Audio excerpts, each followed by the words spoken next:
If we were in Rome today, this would be a real blast because this is Peter and Paul's day.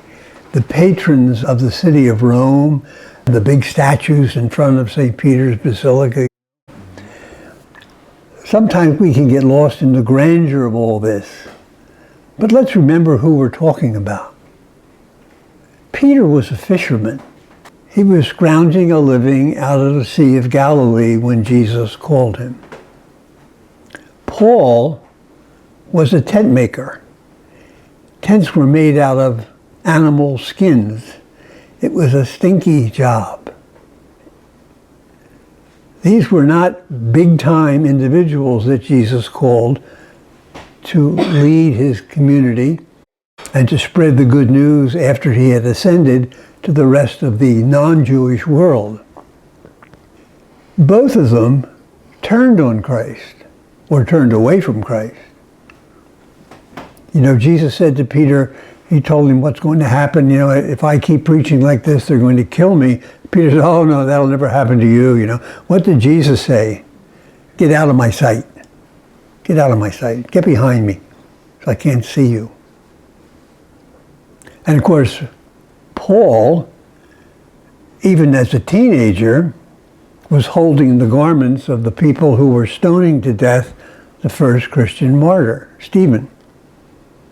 So these were not really Jesus people in the sense that we like to think of them. And that's what I find so consoling.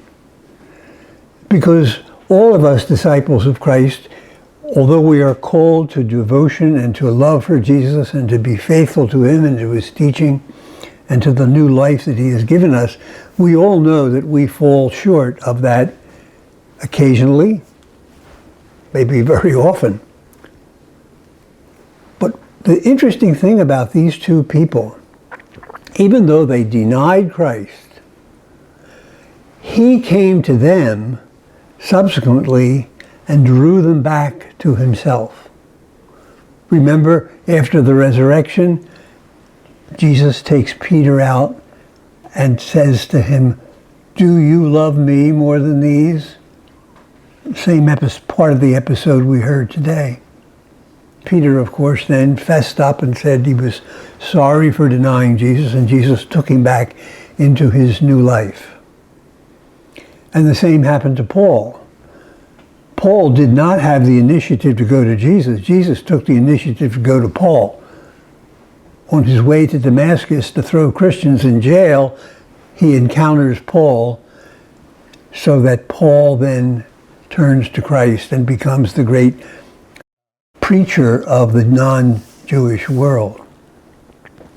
What I take from this is that we have to be on the lookout, because all of us, in a certain sense, day by day, year by year, fail in our relationship with the Lord, which he has established.